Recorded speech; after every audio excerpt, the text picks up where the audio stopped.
Welcome to Quality Time with MoreSteam. I am your host, Dan Swartwout. We're doing something a little different today, something brand new. We are actually at MoreSteam headquarters in the training room for this podcast, and we are joined by Kevin Yania, the Senior Manager of Process Agility at Bread Financial. Did I get all that right? So far, you've done well. Well, fantastic. His career has taken him to Nationwide, Grange, got his MBOE from The Ohio State University. Yes. And we are excited to have him here. Thank you so much for making the trip. And we're doing something completely different, something new. I'm very, very excited about it. I'm excited too, as we can now see each other on the camera and talk through this. So I'm really excited to see what I look like now. So good. Kevin, just tell us a little bit about yourself. I gave a brief overview, a little bit about your history, your career, what it is that you do in Lean Six Sigma, Lean, being the manager of process agility, the senior manager. Sounds like a lot. So just history for me, started Nationwide Insurance. That's where I kind of started to learn about what Lean Six Sigma was. The first introduction I had to was somebody sent me an email that says, it was an introduction to what they do, but then the bottom in their signature said black belt, and I thought it was karate. So I was kind of like, what is this about? Interesting. So got involved with it, got into a program, got in my green belt, and then started to coach people to get certified, got my black belt, and then started to certify people through the Nationwide program. More recently, like at Bread Financial, around transformational opportunities, how do we look at like org designs and think about process improvement, but start with like, what's the work and how does it flow? And also, everyone loves to talk about automation. How does AI get involved? People, process, technology. I'll probably talk a lot about that throughout the conversation, is kind of how I think about change and just think about process improvements in general. And my history has been a lot in process, but kind of since then branched out. Were you initially wondering, why is this person sharing their martial arts credentials with me in a business email? Yeah, I was confused, but then it was like my second day and I was just kind of like, okay, this is interesting. We'll find out what that means later. And I did. You earned your black belt certification through MoreSteam. What do you remember about that training? What are some of the things that really stood out to you? Some of the more funnier points was when I was taking the practice test, it was telling me on each question how well I was doing. So I went from like 100% to like 50%. Okay. And I started to freak out. But that was a practice test. I got my green belt first, and I probably should have went for my black belt. So I did the step program to the black belt. Just understanding the statistics and understanding the processes, having a different appreciation of things that normally you don't get into in the services industry. So like in insurance, a lot of it is the process and lean side of it. And I think with black belt, it's nice to see like statistical correlation and other things that we can start to design of experiments. I still have these thoughts of, I think I was playing some kind of simulation and it was trying to understand if things are true or not true in a court case. And I still have like nightmares over that. That's been my experience, but it was really good. I really appreciate the support. What was it like initially putting the things you learned through the black belt certification process, putting the things you learned to practice at work? How did that work for you? How did that come about? Was there stuff that was easy? Was there stuff that took a little while longer? What was that like? I think a lot has to do, and I think black belt opens that up into like understanding, now you're working with executives. Yes, you have the right answer, but how do you influence and start having conversations and leverage data at the right level in the right way? That was probably the biggest challenge for me, is because just because you have some information doesn't mean people are going to believe you. Mm-hmm. And so you kind of have to work and understand like what's in it for them, back to the change management side of it. Having the black belt though definitely opened doors for me. So that was nice and easy in a sense. Like at Nationwide, we had a centralized program, and that kind of gave me the opportunity to go from different areas, which I really appreciated. The opportunity to learn, that's like one of the big strong points for me, is just like getting into something I don't know, legal, HR, and other areas. So that was nice to have that, and a little easier, I guess, in the sense. We talk about that a lot, having the data and using the data to tell a story to influence people. Yep. What are some of the tricks you learned to make that easier for you? Some practical tips that our listeners and viewers can take with them. I think it's one of those things where you got to start with what you think and continue to modify, but keep it simple and easy. like for instance, what's the Sigma level? No one cares what the Sigma level of that group is. Like what the people I'm talking to, right? So it's just like, well, it's 3.4. Like no one's going to get into that. So how do you make it obvious and easy and simple? And again, understanding what's in it for them, your audience, and thinking through what's going to drive that conversation, and iteratively designing or iteratively bringing people along the journey, I think is important too, because back to, you can have the right answer, they might not believe you. So how do you start to give them those tidbits of information along the way? So it's not this selling point. It's almost like they're selling it to you now because you've had that conversation iteratively. Do you find that that is, because obviously as a black belt, you're training people, you're mentoring people. Do you find that's one of the hardest skills for people to learn, is to have those conversations? Because you've got this great technical knowledge, Yep. but you're talking to people who don't necessarily have that great technical knowledge, but want to benefit from the knowledge that you have. Do you think that's one of the hardest skills for people to learn? Yes. And I think that's probably one of the most important skills. Like if you're looking to expand your career and really try to drive the influence, right, without authority and all those things, that's such a important piece. And every company is different, right? There could be some companies that has the data, that's great, let's go forward with it. But in my world, the service industry, very gray of what reality is, and trying to really go and see and understand the Gemba and all those fun things is like, how do you get that right level of information and influence? Because, people have been doing this and they're successful for what they've been doing. And how do you start to change the mental model?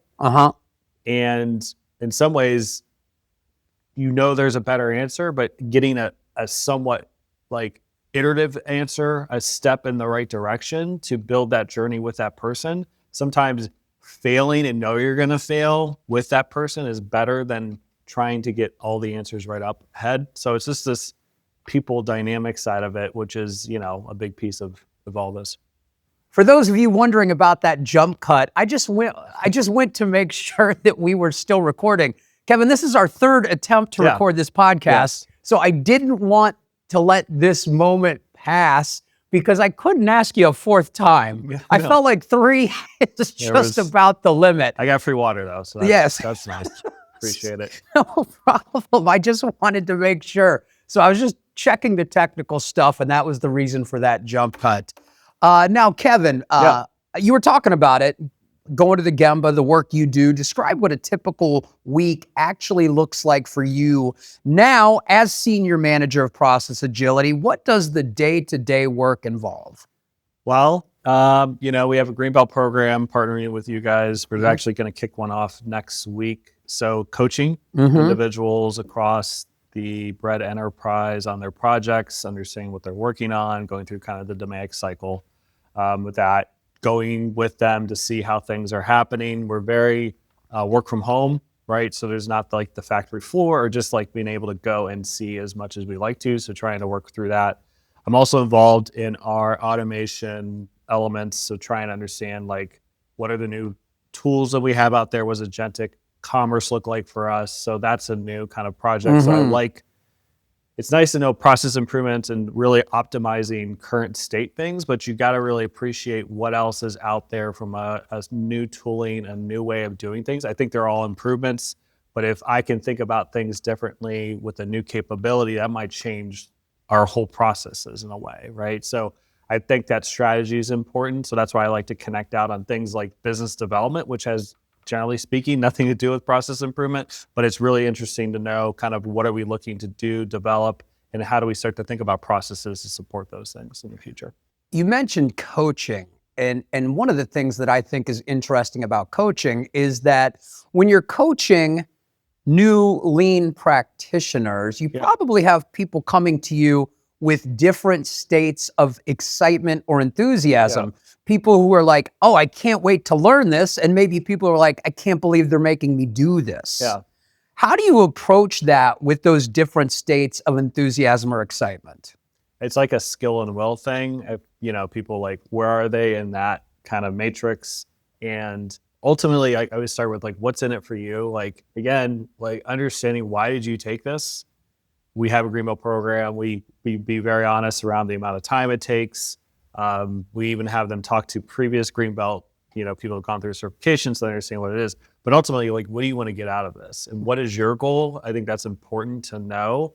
And then I, as a coach, can help develop those those tools on top of just the normal approach. But really, if you can get into what they want to do, you can really appreciate, like, how do you make that connection to their journey? And hopefully it's not because they're voluntold. In our program, we don't have that, but hopefully as people are interested in it. But I always like to have that conversation before they get into the program, just so they understand what it is. It's always challenging, right? You got all this work you got to do, and then you have additional study time as well as project time, but good things aren't easy, right? And so you got to, like, help them understand it, and just big picture.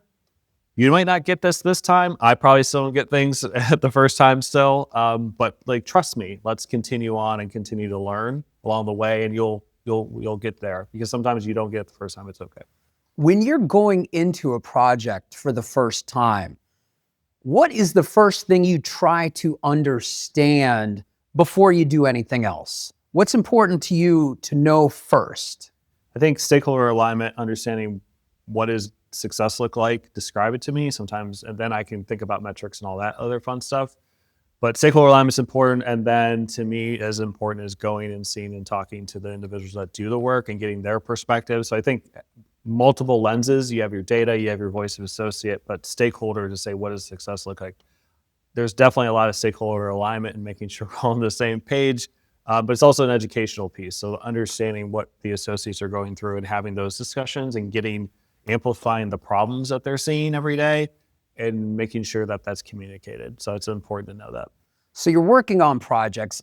Could you tell me about a project that taught you something that was unexpected, and what happened to cause that unexpected thing, and what did you take away from it? I would say one was I was kind of got involved in a transformation, and this was the next group up on our list of doing, this lean transformational work. And what I didn't expect was just the engagement and the challenges of the team that they were dealing with outside of just the transformation, just normal trust, kind of that foundational piece. And so when you start to work with teams that don't have the engagement, the foundational trust, there's a whole nother set of things you got to think about and work with, because to identify, amplify, and solve problems, you need trust, you need leader, you need to have clarity, you need to have some basic things. So trying to drop on top of this a transformation, or even just talking about problems, it doesn't really go far. And so that was one of the things I've learned is, like, are they ready for these conversations? Are they ready to take that next step? What do you do if they're not ready? Well, in that situation, I continued on and learned my lesson why that's not going to work. I think if they're not ready, is conversations with leadership to really understand where are they, because you can see it. You can see pretty quickly in a stand-up or just the interactions, and so is this the right time? And having at least raise that awareness to things. And it's a challenge, right? Leaders want these things to happen, and how do you give them the perspective of, historically, these are the things that have happened, this is not going to work this way. What are you really trying to get from this? Lasting change or just some kind of shift? And then we had to start to have conversations from there. I'm glad you mentioned change, because you do a lot of change management, right? Yeah. So you do change management, you're a Lean Six Sigma black belt. How does that all work together? I think this gets into my MBOE days. So previously, when I thought about my projects, was define, measure, analyze, improve, control. Control, congratulations, high five. Here's a balloon. We got something, right? And there's all these tools that I'm probably forgetting about, right, to validate these things. But in the MBOE, education, lean management system thinking, sustaining change, that became a real eye opener for me to understand that there's a lot of books out there, and I can't remember one right now, but it's like whack-a-mole. You go in, you do your project, right, and in 6 months you're dealing with it. So, like, what's going on? So to me is, like, how do you build this burning platform of change, which is, I need a project done, I need these things, and how do you build this understanding with the team and work with them to sustain the change, which to me means changing how we lead the organization. So are we working with our leaders understanding the change, but then supporting them. And we're kind of rolls into this lean management system thinking to say, well, how do we sustain what we're doing? Well, how do we know how we're doing? Well, let's visual management systems. And so you start to build that like team dynamic to it, where in the past was like a belt goes in, works with this group, but then at some point you're like, you guys got it. And but normally what you see is no, they don't, because we really haven't attacked one of the biggest opportunities is our people, right? In a sense of supporting, educating, and developing those people to kind of support and understand, because we will need continuous improvement. Like that's the definition of continuous improvement, is that change management piece. And if you're not bringing your people along, well, then how are we supporting it? And I might just going to come back in 6 months. Like, how do you build that within the team so then they're taking on the accountability back to engagement, but they see the value of what this is and not just being done to them. When you were at MBOE, did you know Peg Pennington, I did know MoreSteam Peg, president? Yes. Did Peg ever teach any of your classes? Yeah, she was, I think she was part of she was one of the professors. Yeah, she taught the black belt course, which I had to go through again, by the way. So I want to make sure that's recorded, because they made me go through the test a second time because the first time wasn't fun enough. So I had to go through it. I want to talk a little bit about resistance, because you're always going to have resistance to change. We've talked a little bit about how you deal with resistance, with the conversations you have with people. What about those really tough situations where your initial attempts that maybe work most of the time don't work? Yeah. How do you go that extra mile for somebody who's really, really resisting what you're trying to do? And at some point you just like, I got to move on without you. I mean, there's always that opportunity, like challenge was that they consistently against virtually everything. The cave dwellers, they say, is the analogy I've heard. But, you hope you get the middle group. You're going to get people that are just behind it because they're adopting and they're going to look at it. You look at the middle group to say, okay, how do I start to get the other individuals involved? And can I start to influence the people that are against these things? Like, you want to work with them. You want to have those conversations. You want to do that. You want to understand what's critical quality to their problem and not just a symptom of what they're saying. So it's like having those conversations, but you kind of like think about the management system aspect and will you get every single person? I don't know, but you at least have to listen to them, understand where they're coming from, and try to work with it and get them involved with it. But if you pull in the right management system, you're going to get majority of the individuals going. At some point, people have to make decisions. Is this what they want? Not every change is what everybody wants. There's been many times where we say, we're going to do a thing. This is what we have. You at some point have to make a decision. Back to change management, it's like, what's your desire here? What do you want to do? Only you can own that. Is that something you want to go forward to? Everybody has to make that decision. We have to provide the understanding, awareness, and support, but someone still has to say, yes, this is what I believe in, or I want to continue on. On the show, we've talked a lot about the Center for Operational Excellence at The Ohio State University. Yeah, I've heard of it. And when you were at Grange, you were on the board. Yeah. What did that teach you about the broader OpEx community, being on the board of the Center for Operational Excellence at The Ohio State I University? feel like you're getting paid by saying that.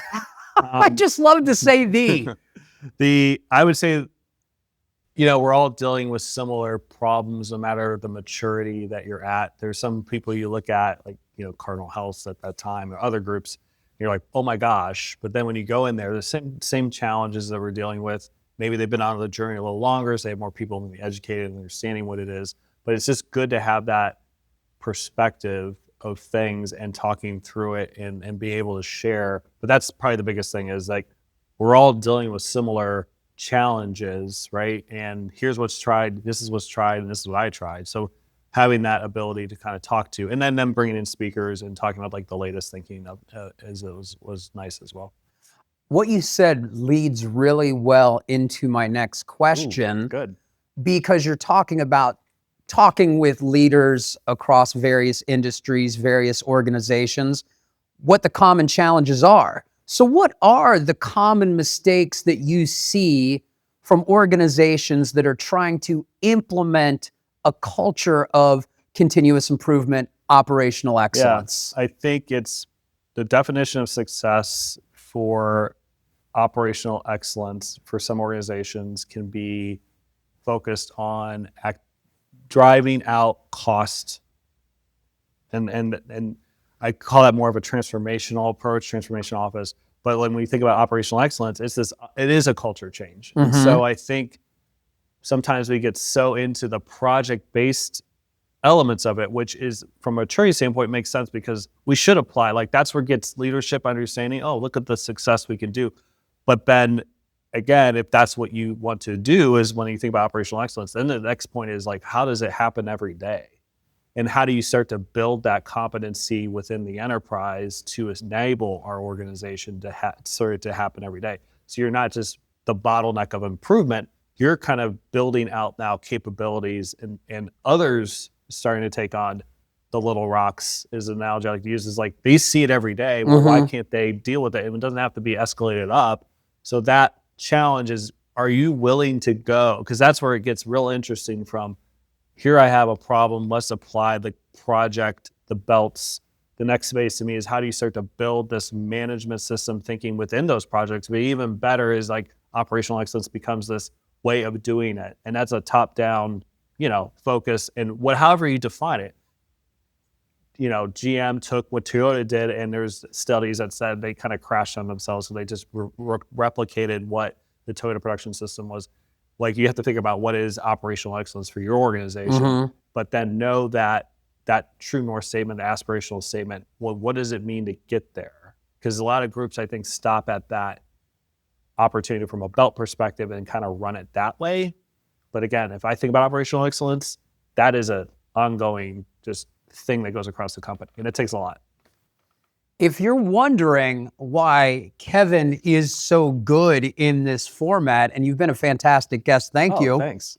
It's because Kevin has experience in podcasting. You once hosted a podcast called the Ohio Beer Cast. Yes. I don't know if that's on the resume of a lot of OpEx professionals. Maybe, who knows? So tell me how that came about, what that was like. I just graduated. I was traveling for a fraternity at the time. So my fraternity brothers, Apple and Green, we decided how do we stay together and continue to be connected. And so we decided what do we like to do? Well, we like to drink beer. And so that became our format. And we just started to talk about new things and new beer. And I'm surprised you know this. I didn't know it's still out there. Like I said, I think I told you earlier, I think I have a MySpace page too. It needs to go away. And I don't know how to do that, which right now, who knows if someone's looking for that. But that was our opportunity to kind of get together, talk through things. And then what happens eventually is calories don't burn off like they used to. No. And so we can't do that anymore. But there's another thing we're doing is bikes and brews. So once a year we get together and we go to a city. We're going to Cleveland. And so we're going to cycle. So we burn off some of those calories. Yes. And then we're going to go to some breweries afterwards. So it's good to see the same guys that I did the podcast with will be doing that. I will put a link to Kevin's MySpace and Friendster page in the show notes. Don't even know what that is. Friendster was like the very first social media that a few people had before MySpace. We're talking early 2000s. My social media, I do have an Instagram now, but my social media is like LinkedIn. But my wife makes fun of me so much. So she signed me up for Instagram just so I have something. But I have no idea what's going on. So if you find things, please let it go. You've done the black belt training through MoreSteam. You took the exam twice. Aside from don't take the exam twice, what advice would you give to someone going through black belt training now? What would you tell them to pay attention to focus on? What's your experience taught you that inspires you to tell? This question really is having a hard time wrapping up this question. What's your advice? What's my advice? I'm going to wrap it up simple like that. Don't take the tests twice is one. Like I said, I think it's so important to understand process. As much as we talk about AI and all these other things, if you don't have good process stability, it's like they say throwing AI on top is like throwing gas on top of your process. Like it's just going to lighten, it's going to go, and you're going to get what it is faster. So with even the projects I'm doing now is like, how do we start to walk through the process and understand what's happening? Because that to me is the part of that black belt piece. The other element I would say is don't look at the other elements that you're seeing down the pipe of like AI and these other solutions, which will change what you can do with the process. But don't forget about the process. That's so important. and talking to the people. There are people involved in the process. So by going through the process, you're talking to individuals to get the reality of what's going on, but you're also building this understanding. But we need people to understand the process. That's so important because, again, we're all like shiny object, AI, all these things, and it's amazing what it can do and continues to do. I think with a lot of the processes, we duct tape them over the years in a way, and not knowing what it is and not understanding the flow and work and like how things are going, especially in our world, we're very regulated institution. You got to know what's happening. So that's why it's just so important to kind of continue to work that process. And then if you want to sustain change, again, working with the people along the way. So you're kind of building that capability and then think about optimizing. Right. Think about these other things. I'm going to ask you this question to close. Okay. You've been in multiple organizations. You were involved at the Center for Operational Excellence at The Ohio State University, where you've taught to multiple organizations in multiple fields. If you could change one thing, you're in charge. If you could change one thing about how organizations approach process improvement, what would it be? I would say continue with the people. That if you're truly thinking operational excellence, that's the thing, I think. And it takes time and management systems. That's the other piece. That is so important that if you don't create those foundational pieces in place, what's in it for them, understanding what we're trying to get out, how do we work together to improve these things? If it's a top down, there's value to it, but you're going to have to deal with that at some point. Kevin, thank you so much. That was an outstanding answer. That was an outstanding interview, and you've got it in my mind now that a can of craft beer can sometimes run 230 or 240 calories. So, we can't quite burn it off like we did in our 20s. No. Requires a little more work. Appreciate you being here, Kevin. Any closing thoughts that we haven't touched upon that you would like to share with our audience? No, I just appreciate the time. I appreciate to be on camera with you. Yes. It's amazing. And this is the first episode we have actually recorded in person live at MoreSteam headquarters. I expect a plaque somewhere later. There is not only a plaque, there will be a time capsule that we can dig up in 15 years. Who was the first? It was Kevin. Yes. Kevin was the first. Kevin Yania, Bread Financial, thank you so much for being with us here today. And I'd love to have you on the show again in the future. Appreciate it. Thank you so much. Thank you. And thank you. Additionally, I want to thank you, our audience, for spending some quality time with MoreSteam. You can email the show at qualitytime@moresteam.com. And if you're enjoying the show, please leave a rating or review on your favorite podcast service. Also, please visit our website, MoreSteam.com, to learn about the tools, training, and software you need to transform your organization into a problem-solving powerhouse.